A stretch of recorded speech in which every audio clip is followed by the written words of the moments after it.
Only defensive programs using lethal germs to develop vaccines, like the one Bruce Ivans was working on at Fort Detrick, were allowed.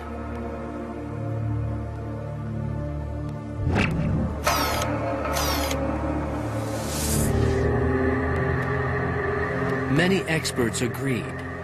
The anthrax in the 2001 letter attacks was the most sophisticated they had ever seen. But some dispute how a single scientist working alone could refine this level of anthrax without support. Richard Spurzel, Fort Detrick's former deputy commander, was among them.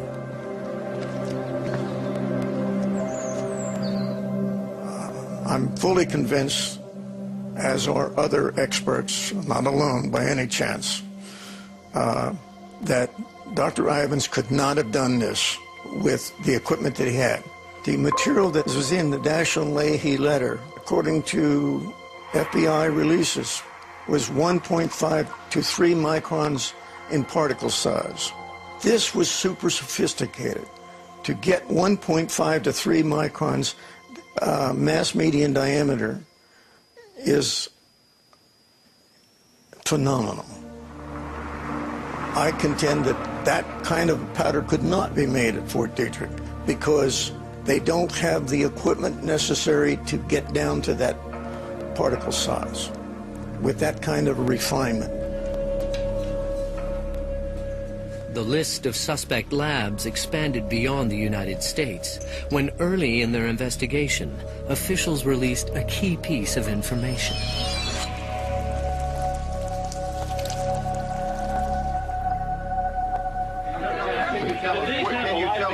Can you tell us which strain it is, sir?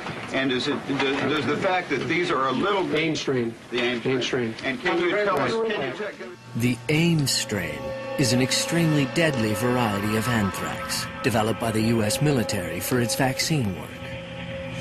It emerged that the AIM strain had been shared with labs in other countries. So I began to look who had the means of any availability of the Ames strain abroad, which labs, were there any labs that could have done this?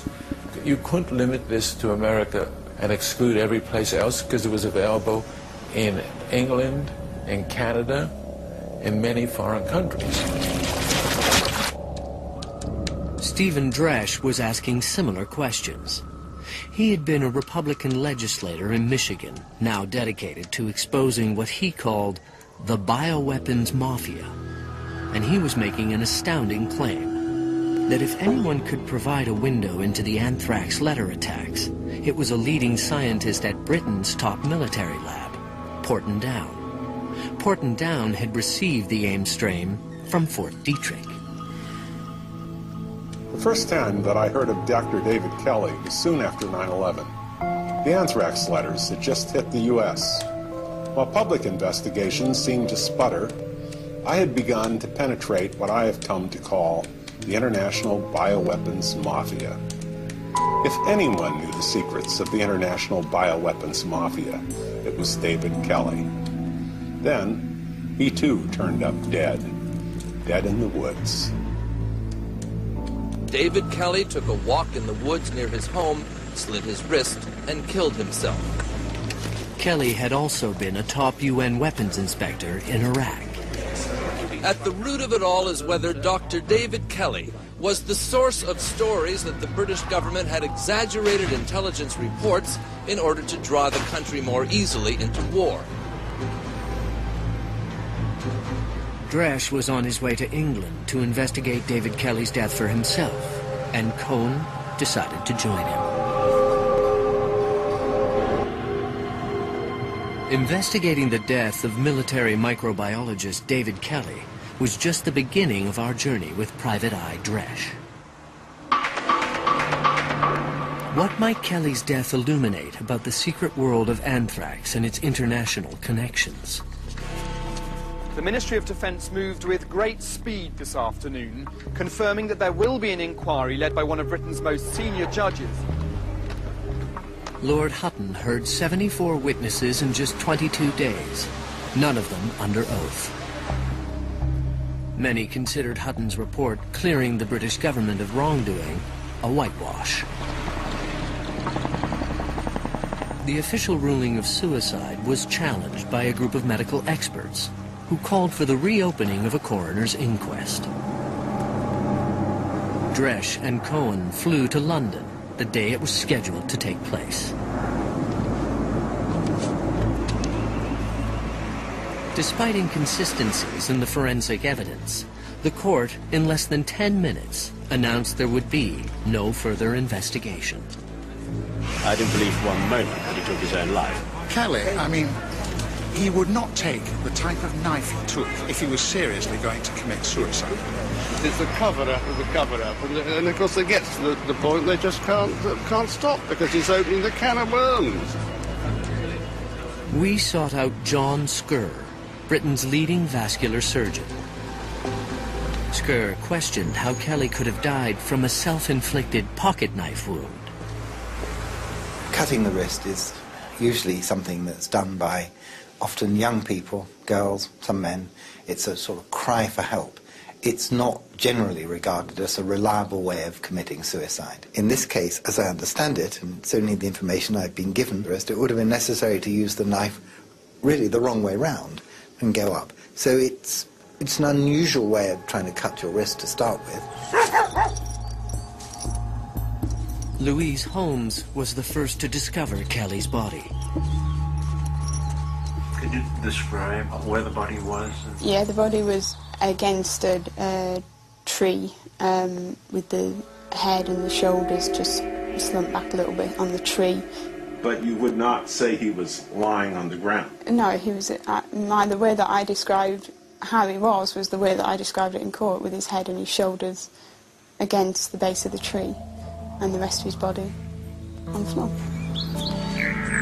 The police report described the body as laying flat on the ground. Who might have moved Kelly, and why? One British member of Parliament concluded that the Hutton inquiry had been a cover-up. By that time, Dresch was dying of cancer, and Cohen was back in London on his own. I am convinced beyond reasonable doubt, more than that, in fact, that David Kelly was murdered. Norman Baker, a long-standing member of the House of Commons, had spent a year investigating Kelly's death. There were no fingerprints on the knife which David Kelly allegedly used to kill himself, which, to my mind, only reinforced my view that it was extremely difficult to conclude that he had committed suicide. Who may have wanted David Kelly dead, and why? Gordon Thomas, an author who writes about the world of secret intelligence, had met David Kelly a few months before his death. David Kelly was a major part of the biological warfare intelligence world.